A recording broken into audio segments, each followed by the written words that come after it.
शाम जब मैंने अपने दोनों हाथ उठाकर अल्लाह से दुआ मांगी, खाने काबा का तवाफ करने के बाद नमाज पढ़ी, और नमाज पढ़ने के बाद जब मैंने दोनों हाथ उठाकर दुआ मांगी तो मा साल तो दुनिया में यमलिकुहा फकैफा सलुहा मन ला यमलिकुहा। आए हिशाम तू कहता है कि मैं तुझसे दुनिया मांगू, आए हिशाम तू कहता है कि मैं तुझसे दुनिया का सामान मांगू, सोना मांगू, चांदी मांगू, गल्ला मांगू, अनाज मांगू, कपड़ा मांगू, लत्ता मांगू, तू चाहता कि मैं तुझसे ये दुनिया मांगू। खाने काबा में अल्लाह के घर में जब मैंने हाथ उठाकर अल्लाह से दुआ मांगी, मैंने अपने रब से जब दुआ मांगी तो मासाल तो दुनिया में यमलिकुहा, तो दुनिया तो मैंने उससे भी नहीं मांगी। मासाल तो दुनिया में यमलिकुहा, सोना और चांदी तो मैंने अल्लाह से भी नहीं मांगा, गल्ला और अनाज और कपड़ा तो मैंने अल्लाह से भी नहीं मांगा, जो इसका मालिक है। दुनिया तो मैंने अल्लाह से भी नहीं मांगी, जो इसका मालिक है। फकैफा सलुहा मन ला यमलिकुहा, तो मैं उससे दुनिया क्या मांगू जो दुनिया का मालिक ही नहीं, आज है कल मर गया, परसों ये माल दूसरे का। गाड़ी किस तरह चलाना है, कितने गैर में चलाना है, कैसे कितनी स्पीड में चलाना है, अगर आपने उस कंपनी की गाइडलाइन से हटकर उस गाड़ी को चलाया तो कंपनी की कोई गारंटी नहीं होती है और आप एक्सीडेंट कर सकते हैं, मर सकते हैं। जिस कंपनी की जो चीज होती है वही कंपनी डिसाइड करती है कि इसको किस तरीके से इस्तेमाल करना चाहिए। याद रखिए, ये दुनिया जिसने बनाई है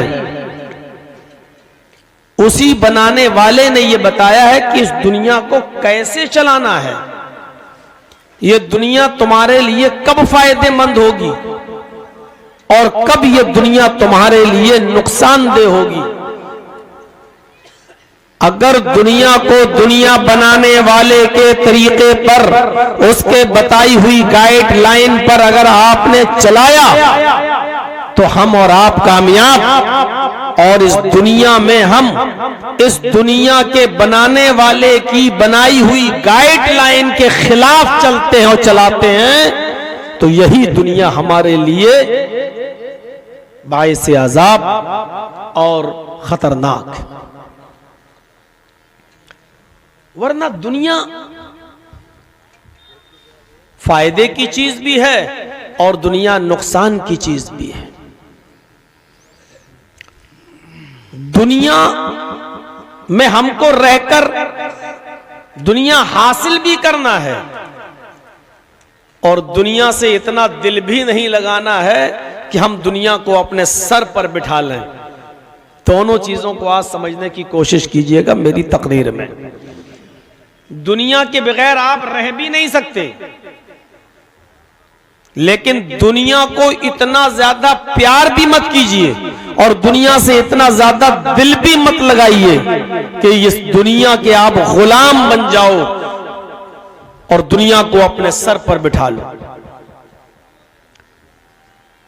इसलिए दुनिया की एक हैसियत को याद रखिए कि यह दुनिया धोखे की चीज है।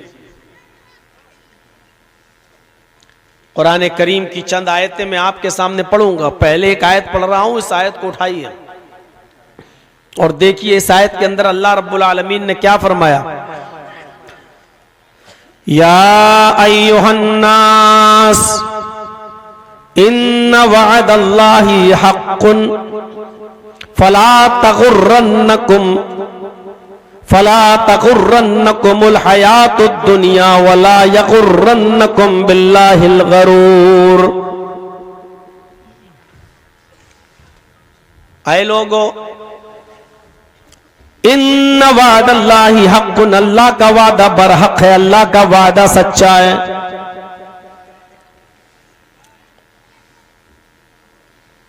एक दिन दुनिया खत्म होगी, हम और आप सब मर जाएंगे, सूर फूकने वाला फरिश्ता सूर फूकेगा। यह अल्लाह का वादा बरहक है। फला तगुर्रन्नकुमुल हयातुद दुनिया, ऐ लोगों दुनिया की जिंदगी कहीं तुम्हें धोखे में न डाल दे। ऐसा ना हो कि दुनिया की रंगीनियां देखकर तुम धोखे में आ जाओ, माशाअल्लाह ये दुनिया तो बहुत अच्छी है और हम दुनिया में हमेशा रहेंगे, हमें कभी मौत नहीं आएगी। दुनिया की चमक, दुनिया की दमक देखकर कहीं हम धोखे में ना आ जाएं। फला तगुर्रन्नकुमुल हयातुद दुनिया, दुनिया की जिंदगी कहीं तुम्हें धोखे में न डाल दे। एक तो दुनिया की जिंदगी धोखे में न डाल दे और दूसरी वला यगुर्रन्नकुम बिल्लाहिल गरूर, और कोई धोखा देने वाला धोखेबाज यानी शैतान अल्लाह के सिलसिले में तुम्हें धोखा न दे दे, अल्लाह के सिलसिले में धोखे में न डाल दे।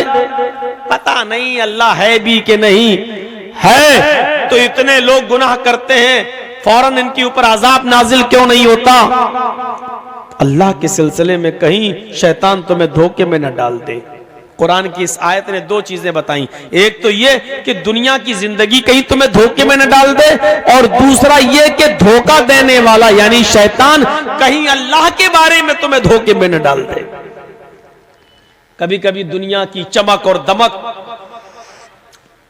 इंसान को धोखा दे देती है।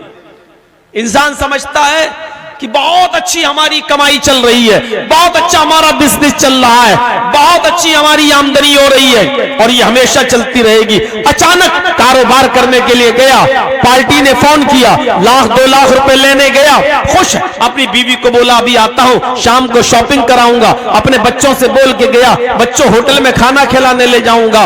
जैसे ही वो अपने बिजनेस के सिलसिले में जाता है, घर पे खबर आती है कि तुम्हारे हस्बैंड का एक्सीडेंट हो गया है, तुम्हारा शौहर एक ट्रक के नीचे आकर दबकर मर गया है। बीवी की शॉपिंग का सपना चकनाचूर, बच्चों को होटल में खाना खिलाने के लिए ले जाना था, उनका सपना चकनाचूर। दूर से ये दुनिया बहुत खूबसूरत नजर आ रही थी, लेकिन करीब से देखा तो अब बीवी बेचारी बेवा हो चुकी है, बच्चे यतीम हो चुके हैं। आप अंदाजा लगाइए। फला तगुर्रन्नकुमुल हयातुद दुनिया, दुनिया की जिंदगी कहीं तुम्हें धोखे में न डाल दे। कुरान की इस आयत में बताया कि दुनिया की जिंदगी धोखे की जिंदगी है। कुरान की दूसरी आयत जो हमने खुतबा मसनूना के बाद तिलावत की है, वमा हाज़िहिल हयातुद दुनिया इल्ला मताउल गुरूर, दुनिया की जिंदगी तो धोखे का सामान है। वहां कहा तुम्हें धोखे में न डाल दे, यहां कहा दुनिया में जितनी भी चीजें तुम देख रहे हो ये धोखे का सामान है। बहुत अच्छा लगता है, हकीकत में कुछ और है। कभी बंबई गए हो?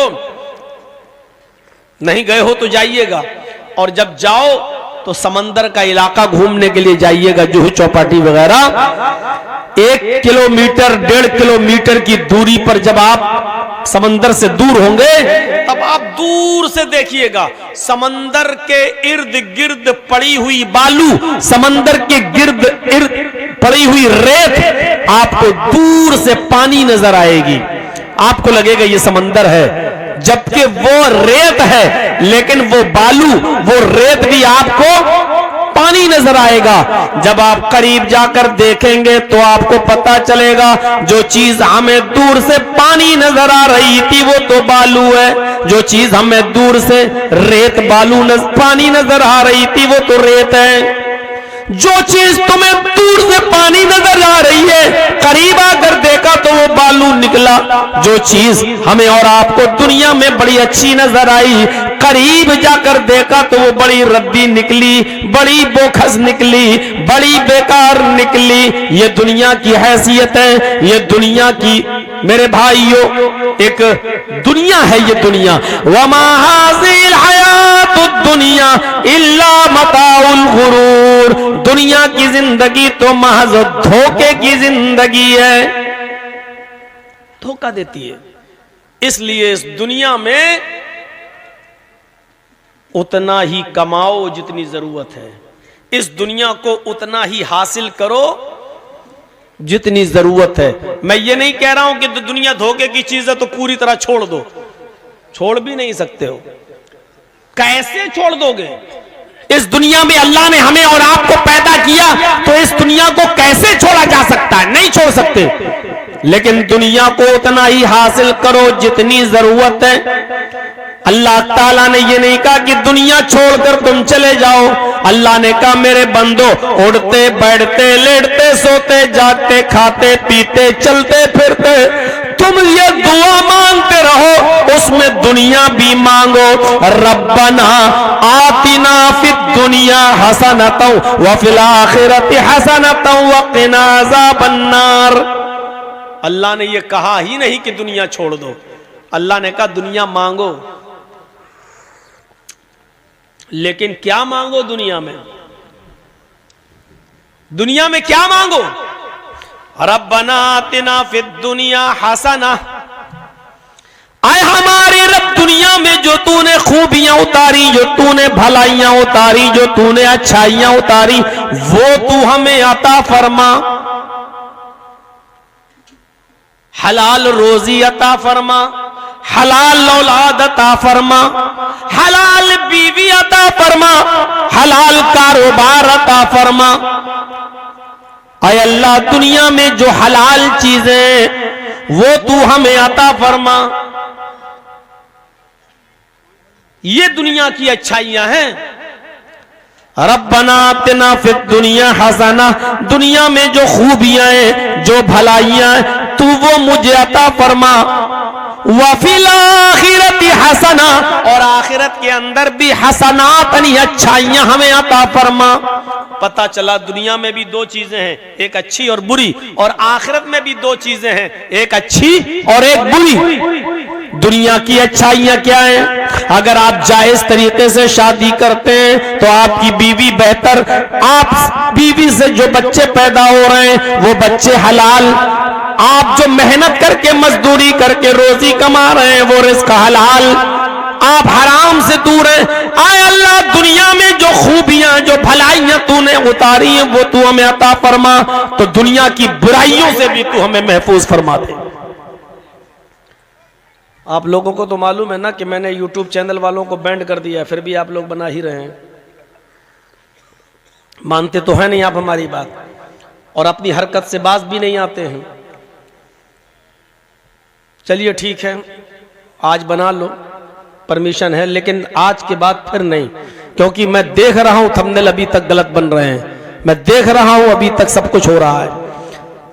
आज हम कुछ नहीं कह रहे हैं, बना लो, लेकिन कल से बिल्कुल नहीं। ये सोच के भी मत आइएगा, सख्ती के साथ मैं मना करूंगा कल से। तो मेरे भाइयों, दुनिया की अच्छाइयां हमें अता फरमा, और अल्लाह ने कहा आखिरत की भी अच्छाइयां हमें अता फरमा। ये दुआ मांगना चाहिए। आखिरत में भी तो बुरी चीज है जहन्नम। आखिरत में हम गए मरने के बाद और जहन्नम में डाल दिए गए, तो ये दुनिया में भी हमें अच्छी जिंदगी नहीं मिली और आखिरत में भी हम जहन्नम में डाल दिए गए, तो उससे बड़ा बदनसीब इंसान और कौन होगा? फरमाया वफिल आखिरति हसना, दुनिया में तुम उठते बैठते ये दुआ मांगते रहो कि अल्लाह दुनिया में जो तूने खूबियां ताकि वो तू हमें अता फरमा, और जो आखिरत में अच्छाइयां हैं वो तू हमें अता फरमा। वक़िना अज़ाबन्नार, और दोज़ख के अजाब से, जहन्नम के अजाब से हमें बचा ले। दोज़ख के अजाब से, जहन्नम के अजाब से हमें नजात अता फरमा। तो ये दुनिया मांगने का भी हुक्म दिया अल्लाह तबारक व तआला ने। 3 आयतें मैं आपके सामने रख चुका हूं, 3 आयतें। पहली आयत, या अय्युहन्नास इन्न वअदल्लाहि हक़ फला तग़ुर्रन्नकुमुल हयातुद दुनिया वला यग़ुर्रन्नकुम बिल्लाहिल गरूर। दूसरी आयत, वमा हाज़िहिल हयातुद दुनिया इल्ला मताउल गुरूर। तीसरी आयत, रब्बना आतिना फिद दुनिया हसनतन व फिल आखिरति हसनतन व क़िना अज़ाबन्नार। अच्छाइयां मांगो अल्लाह से और दुनिया की बुराइयों से इज्तिनाब करो। और चौथी, दुनिया कमाओ, दुनिया हासिल करो, लेकिन उसमें मगन मत हो जाओ। अल्लाह ताला ने यह नहीं कहा दुनिया छोड़ दो, बल्कि अल्लाह ने कहा कि बीवी और बच्चों के लिए मेहनत करो। दुनिया में आए हो तो ऐसा ना करो, बहुत से लोगों को आपने देखा होगा एक दिन न मेहनत करेंगे, न रोजी रोटी कमाएंगे, न मजदूरी करेंगे, न उनका कोई कारोबार, न बिजनेस। जंगल में गए और बैठ गए एक जगह और बेचारे लगे हुए अल्लाहू अल्लाहू अल्लाहू सुभान अल्लाह अल्हम्दुलिल्लाह, मोहल्ले वालों की रोटियों के टुकड़ों पे पल रहे हैं। यह भी गलत है। फरमाया कि तुम्हें अपने बीवी और बच्चों के लिए कमाना है, उनके लिए मेहनत भी करना है। यहां तक कि जुमे का दिन सबसे अफजल दिन, जुमे का दिन सबसे प्यारा दिन, जुमे का दिन हफ्ते की ईद, जुमे का दिन तमाम दिनों में सबसे अफजल, अल्लाह ने उस दिन को भी पूरा का पूरा इबादत का दिन नहीं बनाया। यह नहीं कहा सुबह आ जाओ और शाम तक मेरी इबादत में लगे रहो। अल्लाह ने जुमे का दिन भी पूरा का पूरा इबादत का दिन नहीं बनाया, बल्कि जुमे के दिन भी हुक्म दिया, फैज़ा क़ुज़ियतिस सलातु फंतशिरू फिल अर्ज़ वब्तगू मिन फ़ज़लिल्लाह। फैज़ा क़ुज़ियतिस सलातु फंतशिरू फिल अर्ज़। और जब जुमे की नमाज अदा कर लो, जब जुमे की नमाज पढ़ ली जाए, जब जुमे की नमाज मुकम्मल हो जाए, तो अब तुम मस्जिद में क्यों बैठे हो? अब क्यों टाइम बर्बाद कर रहे हो मस्जिद में बैठकर? जुमे की नमाज जब अदा कर ली तो निकलो अब यहां से, मस्जिद खाली करो। फैज़ा क़ुज़ियतिस सलात, जब जुमे की नमाज पढ़ लो, अदा कर लो, फंतशिरू फिल अर्ज़, तो अब मस्जिद में मत बैठो, जमीन में फैल जाओ। मैंने जो जमीन बनाई है उस जमीन में फैल जाओ। वब्तगू मिन फ़ज़लिल्लाह, और हमने जो रिज़्क़ उतारा है, अल्लाह ने जो रोजी उतारी है, अल्लाह ने जो रिज़्क़ उतारा है, उसको तलाश करो, रोजी और रोटी कमाओ, अपने बीवी और बच्चों के लिए मेहनत करो। यानी अल्लाह की इबादत हो गई, अब निकलो और मेहनत करो। मेहनत करना भी इबादत है, यानी दुनिया भी कमाओ। इन आयतों से क्या पता चला? एक तरफ अल्लाह कह रहा है दुनिया कमाओ, एक तरफ अल्लाह कह रहा है कि दुनिया में मेहनत करो, मजदूरी करो, दुनिया हासिल करो, और एक तरफ अल्लाह कह रहा है कि दुनिया की जिंदगी धोखे की जिंदगी है। एक तरफ अल्लाह कह रहा है कि दुनिया की सामान धोखे का सामान है। एक तरफ अल्लाह कह रहा है कि फला तग़ुर्रन्नकुमुल हयातुद दुनिया, कहीं दुनिया की जिंदगी तुम्हें धोखे में न डाल दे। वही अल्लाह दुनिया की जिंदगी को धोखा भी कह रहा है, और वही अल्लाह ये भी कह रहा है कि नमाज पढ़ो तो अब जाओ और दुनिया कमाओ, हासिल करो, रोजी रोटी भी कमाओ। पता ये चला कि हमें दोनों के बीच में रहना है, यानी दुनिया में इतना दिल नहीं लगाना है कि हमें सिर्फ दुनिया ही दुनिया नजर आए और आखिरत के लिए हम कुछ न करें, और हमें इतना ज्यादा दुनिया छोड़ना भी नहीं है कि हम 24 घंटे इबादत में लगे रहें और बीवी बच्चों को भूल जाएं।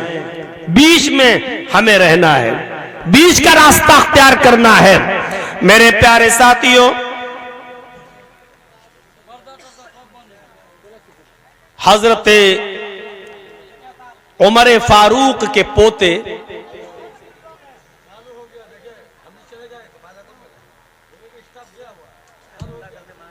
हजरत उमर फारूक के पोते का नाम था सालिम।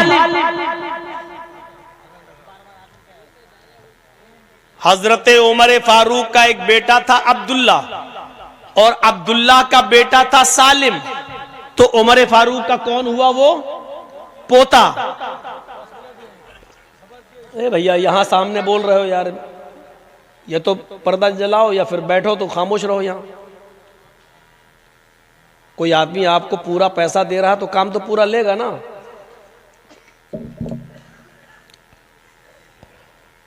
तो मेरे भाइयों सुनिए, हजरत उमर फारूक का बेटा अब्दुल्ला और अब्दुल्ला का बेटा सालिम। तो सालिम कौन हुए? हजरत उमर के पोते। सालिम इब्ने अब्दुल्लाह इब्ने उमर एहराम पहने हुए हैं, चादर लपेटे हुए हैं, तवाफ कर रहे हैं खाने काबा का। कौन? उमर फारूक के पोते।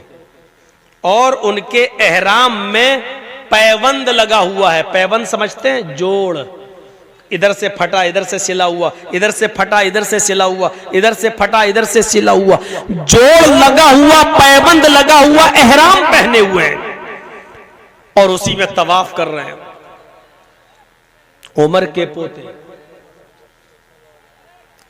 जबकि उमर वो शख्सियत गुजर चुकी जिसने 22 लाख मुरब्बा मील पर हुकूमत की, जिसने ईरान पर, इराक पर, मिस्र पर, शाम पर, फिलिस्तीन पर, उर्दुन पर, अजरबैजान पर, सीरिया पर, दमिश्क पर, इन तमाम मुल्कों में हजरत उमर ने हुकूमत की। आज ये अलग अलग मुल्क बन गए, आज ये अलग अलग कंट्री हो गए, वरना ये सब पहले एक थे। और इन तमाम मुल्कों पर हजरत उमर की हुकूमत थी, खिलाफत थी। आप अंदाजा लगाइए, हजरत उमर फारूक के पोते के पास एक सही सालिम कपड़ा भी नहीं है, एक अच्छा कपड़ा भी नहीं है, और वो जोड़ लगा हुआ कपड़ा पहनकर तवाफ कर रहे हैं। और उस जमाने का, उस इलाके का अमीर, उस इलाके का गवर्नर हिशाम इब्ने अब्दुल मलिक की नजर पड़ गई। उसने पूछा लोगों से, ये बेचारा गरीब इंसान कौन है जो खाने काबा का तवाफ कर रहा है? ये गरीब इंसान कौन है? लोगों ने बताया, इनका नाम सालिम है, इनके बाप का नाम अब्दुल्ला है और उनके भी बाप का नाम उमर है। ये उमर फारूक के पोते हैं। हिशाम इब्ने अब्दुल मलिक जो गवर्नर था, आंखें फाड़ कर देखने लगा, उमर के पोते का ये हाल, उसके पास पहनने को कपड़ा भी नहीं है। वो दौड़ता हुआ गया सालिम के पास और कहने लगा, मुझे जानते हो? हजरत सालिम ने कहा नहीं। हिशाम ने कहा, मैं हिशाम इब्ने अब्दुल मलिक, इस इलाके का गवर्नर। सालिम इब्ने अब्दुल्ला ने जवाब दिया, ठीक है, अल्लाह तुम्हें खुश रखे। फिर तवाफ में मसरूफ हो गए। हिशाम ने दोबारा पकड़ के कहा, तुम्हारी हालत देखी नहीं जाती है, सल्ली हाजतन, तुम कोई जरूरत महसूस करते हो तो बताओ, मैं इस इलाके का गवर्नर हूं, मैं तुम्हारी जरूरत पूरी करूंगा, मैं तुम्हें कुछ दूंगा जो तुम मांगोगे। बताओ तुम्हें किस चीज की जरूरत है? तुम उमर के पोते हो, फिर तुम्हारा यह हाल, तुम्हें किस चीज की जरूरत है बताओ, हम बैतुल माल से तुम्हारे घर भिजवा देंगे। सालिम इब्ने अब्दुल्ला ने कहा, शुक्रिया, मुझे किसी चीज की जरूरत नहीं है। उसने फिर पूछा, आए सालिम, अगर तुम्हें किसी चीज की जरूरत नहीं तो फटा हुआ ये एहराम, फटा हुआ ये कपड़ा कैसे पहने हो और इसी हाल में तुम तवाफ कर रहे हो? तुम जरूरत तो रखते हो, कपड़ा चाहिए, पैसा चाहिए, दिरहमो दीनार चाहिए, अनाज चाहिए, गल्ला चाहिए, सोना चाहिए, चांदी चाहिए, किस चीज की जरूरत है तुम्हें? हजरत सालिम इब्ने अब्दुल्ला ने जो जवाब दिया, नौजवानों सुनो, इसको कहते हैं दुनिया से दूरी बनाना। क्या जवाब देते हैं? खुद कपड़ा फटा है उनके पास, जो लगा है पहने, और बादशाह कह रहा है, गवर्नर कह रहा है, बताओ किस चीज की जरूरत? तो सालिम इब्ने अब्दुल्ला कहते हैं, इन्नी लास्तही मिनल्लाही, इन्नी लास्तही मिनल्लाही अनसअला फी बैतिही गैरा। आए गवर्नर साहब, आए हिशाम इब्ने अब्दुल मलिक, इस वक्त मैं अल्लाह के घर में हूँ, खाने काबा में हूँ, अल्लाह के घर में हूँ, बैतुल्लाह में हूँ, और मुझे शर्म आती है अल्लाह के होते हुए मैं किसी गैर के सामने दामन फैलाऊं। इन्नी लास्तही मिनल्लाह, मुझे अल्लाह से शर्म आती है, अन असअला फी बैतिही गैरा, उसके घर में होते हुए मैं अल्लाह को छोड़कर किसी और से फरियाद करूं, किसी और से कुछ मांगूं, मुझे शर्म आती है।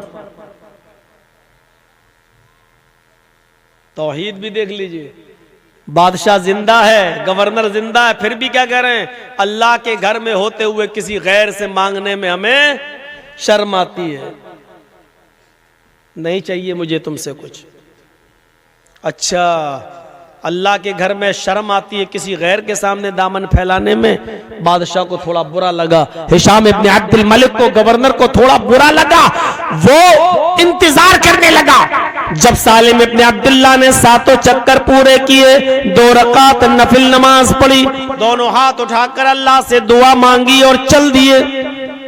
जब ये बाहर निकले तो गवर्नर बाहर मिल गया और एक रास्ते में इनको पकड़ लिया और फरमाया, अल-आन खरजता मिन बैतिल्लाही, अब तो तुम अल्लाह के घर से निकल चुके हो। ये तो अल्लाह का घर नहीं है, ये तो मार्केट है, ये तो बाजार है। अब बताओ तुम क्या चाहते हो, अब बताओ तुम क्या मांगते हो, अब बताओ तुम्हें क्या किस चीज की जरूरत है, ये तो अल्लाह का घर नहीं है, अब बोलो।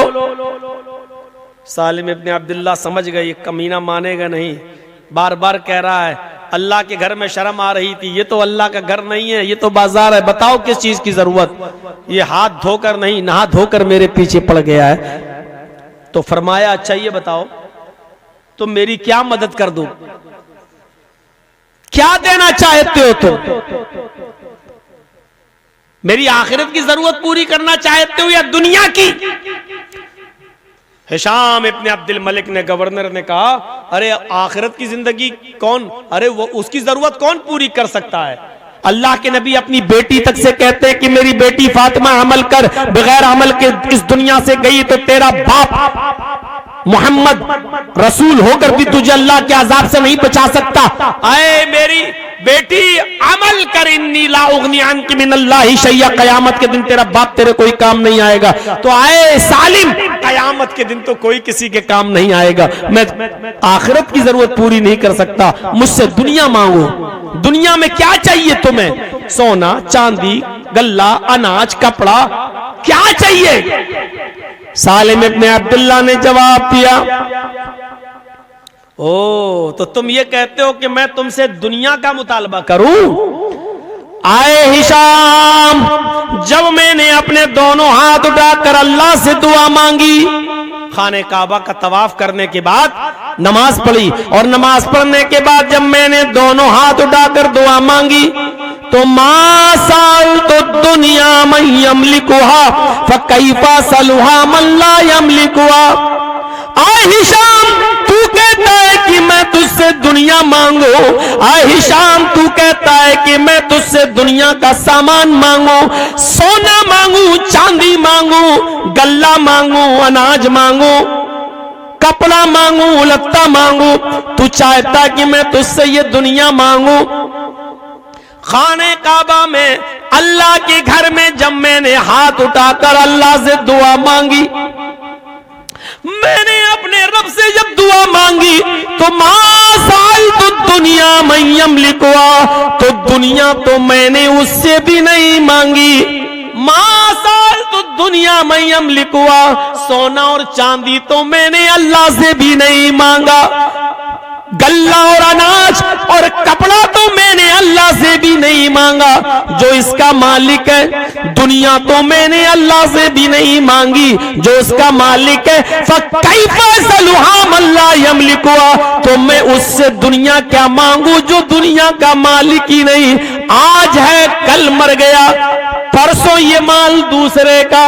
अरे गवर्नर, जब दुनिया का तू मालिक ही नहीं तो दुनिया में तुझसे क्या मांगू। अरे तू मुझे क्या देगा, सोना चांदी तो मैंने अल्लाह से भी नहीं मांगा, यानी अल्लाह से भी मैंने आखिरत ही मांगी कि अल्लाह हमें बख्श दे, हमारे गुनाह माफ कर दे, हमारी मगफिरत फरमा, हमारे नेकियों को कबूल फरमा, हमारे रोजों को कबूल फरमा ले, हमारी नमाजों को कबूल फरमा ले। अल्लाह मेरी औलाद को नेक बना दे। मैंने दुनिया तो अल्लाह से भी नहीं मांगी। तो मेरे भाइयों, इस वाक़े से पता चलता है कि दुनिया की हैसियत क्या है। दुनिया में